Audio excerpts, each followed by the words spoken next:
യുദ്ധക്കെടുതിയിൽ ഉഴലുന്ന യുക്രൈനിൽ രാഷ്ട്രീയ കാലാവസ്ഥ അതിവേഗം മാറിക്കൊണ്ടിരിക്കുന്നതിന്റെ വ്യക്തമായ സൂചനകളാണ് ഒടുവിൽ പുറത്തുവരുന്ന അഭിപ്രായ വോട്ടെടുപ്പ് ഫലങ്ങൾ നൽകുന്നത്.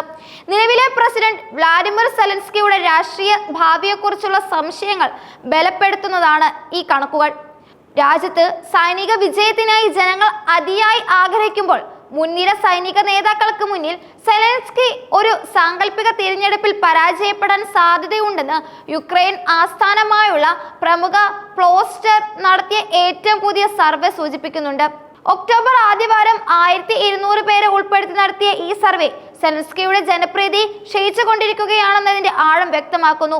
സൈനിക വെല്ലുവിളികൾ രാജ്യത്തിന്റെ രാഷ്ട്രീയ ഗതി നിർണ്ണയിക്കുന്ന നിർണായക ഘടകമായി മാറിയിരിക്കുന്നു.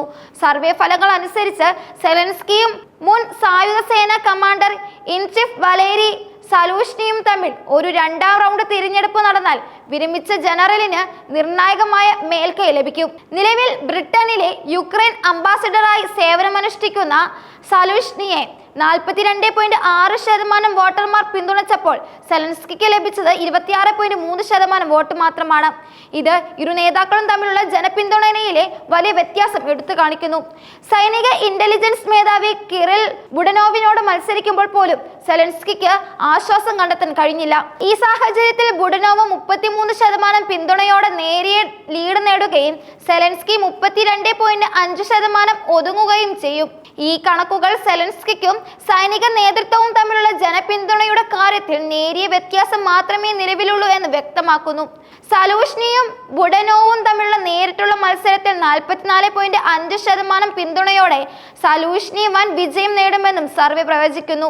ഒന്നിലധികം സ്ഥാനാർത്ഥികൾ ഉൾപ്പെടുന്ന ഒരു വിശാലമായ ആദ്യ റൗണ്ട് തിരഞ്ഞെടുപ്പ് നടന്നാലും സെലൻസ്കിക്ക് മൊത്തം പിന്തുണയുടെ 1/3 താഴെ മാത്രമേ ലഭിക്കൂ എന്നും സർവേ സൂചിപ്പിക്കുന്നു.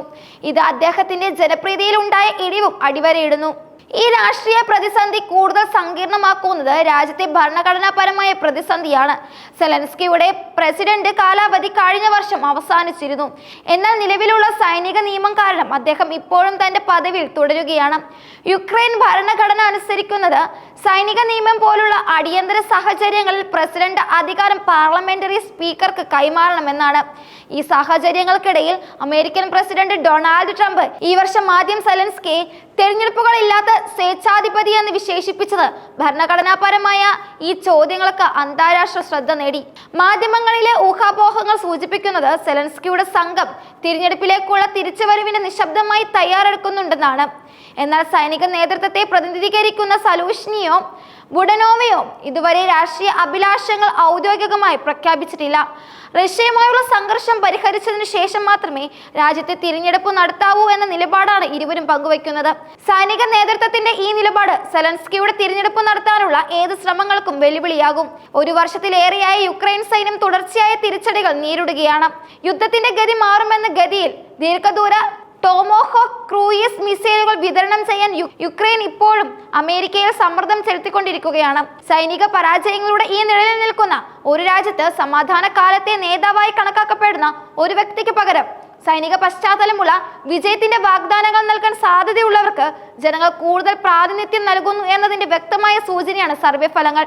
സെലൻസ്കിയുടെ ജനപ്രീതിയിലെ ഈ ഇടിവ്, സൈനിക നേതൃത്വത്തോടുള്ള ജനങ്ങളുടെ വർദ്ധിച്ചു വരുന്ന വിശ്വാസം, ഭരണഘടനാപരമായ സംശയങ്ങൾ എന്നിവ യുക്രൈനെ ഒരു രാഷ്ട്രീയ പ്രതിസന്ധിയിലേക്കാണ് നയിക്കുന്നത്.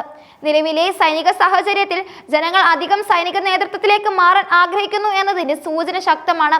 യുക്രൈന്റെ രാഷ്ട്രീയവും സൈനികവുമായ ഭാവി ഇപ്പോൾ ഒരു വലിയ അനിശ്ചിതത്വത്തിലാണ് തങ്ങി നിൽക്കുന്നത്. സൈനിക നേതാക്കളുടെ രാഷ്ട്രീയ പ്രവേശനം ഈ പ്രതിസന്ധികൾക്ക് എന്ത് പരിഹാരമാകും?